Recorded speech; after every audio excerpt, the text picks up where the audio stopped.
Ja, Magnús, þetta stór dagur. Þú ert búinn að vinna mikið til þess að þetta verða veruleika. Já, þetta búinn að vera langt og gott ferli, en stór dagur í löngu ferli. Við erum bara rétt að, núna byrjar alvöru vinnan, kannski pappirsvinnan öll búin, en alvöru vinnan að byrja núna. Var einhver tímann á leiðinni þar sem þú hélst að þetta myndi ekki ganga? Nei, en þetta gekk hægt í 2009 eftir kreppunum náttúrulega og svo fór þetta svona smá krókaleður á tímabilið en núna með nýju partnerum okkar frá Hollandi þá hefur þetta gengið mjög hratt. Hvað var það sem að gera það verkum að þetta gekk upp hjá þér? Það var eiginlega bara að finna réttu samstarfsaðilana, náttúrulega þurfti að klárast raforkusamningur, það gerist í vor og þá byrjaði þetta að ganga hratt sko. Svo það þarf að vera allir þessir svona hornsteinar þarf að vera komnir á sinn stað. Þú þurftir að finna nýja hluthafa, var það ekki? Við fórum partner með Fondel sem eru í dag og þeir eru mjög öflugir og góði partnerar, gott að vinna með þeim og svona evrópskir í huganum, svo það passar okkur mjög vel. Hverjir eru eigendur á þessu verkefni og á þessari verðandi verksmiðju? Já, þeir eru báðir tveir, sko, Austin og Doron og svo erum við hluti á hópum frá Danmörku líka sem á ágætist hlut í fyrirtækinu. Þannig þetta allt saman útlenskir aðilar í rauninni með ykkur? Já, við erum náttúrulega, partur á okkar hóp íslenskir náttúrulega þótt að við höfum búið í Danmörku. En við erum allt í allt núna orðnir 25 hlutafar, svo þetta ansi stór hópur. Og hvað gerist núna næst?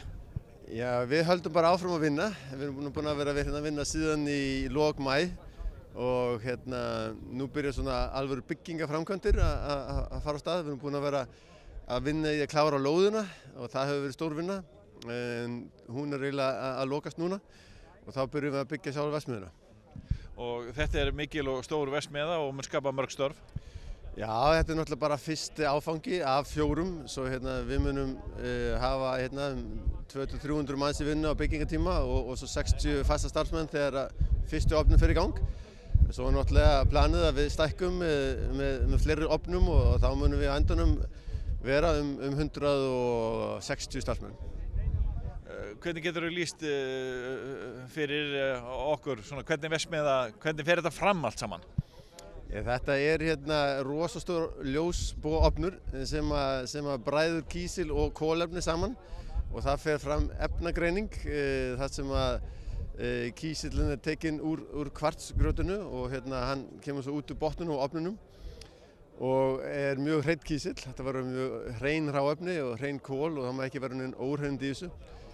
Og það svo kísill sem var sendt til Evrópu sem hráefni í ýmsan iðnað, bæði í efnaiðnaðinn og í áliðnaðinn og í sólarrafhlöðu-iðnaðinn. Og þetta stór markaður fyrir þetta efni? Já, þetta stór og vaxandi markaður og það það sem að gera verkum að við getum byrjað svona heila nýja verksmiðju. Þetta stór fjárfesting upp á fyrsti áfengi, bara 12 milljarðar íslenskar krónur og náttúrulega sem við stækkum í 4 ofna þá myndi þetta allt í allt verða cirka 30 milljarðar. Hvað með orkusamninga við næstu ofna? Það búið að ganga frá því eða?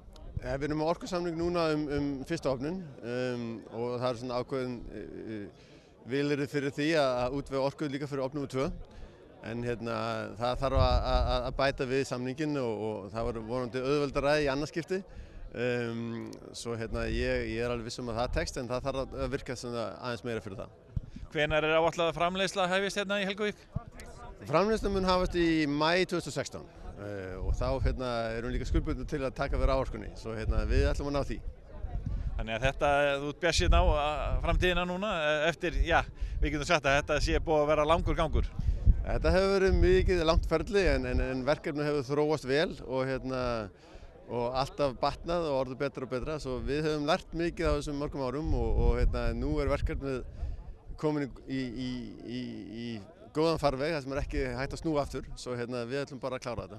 Hvað með aðkomu Reykjanesbæjar og aðalega á Suðurnesjum í þessu, hafa þeir reynst ykkur vel? Já, þetta hefur reynst okkur sérstaklega vel. Stuðningunum frá Suðurnesjum hefur verið gríðarlega stór og við myndum ekki hafa náð hingað án stuðning, sérstaklega Árna Sigfússonar.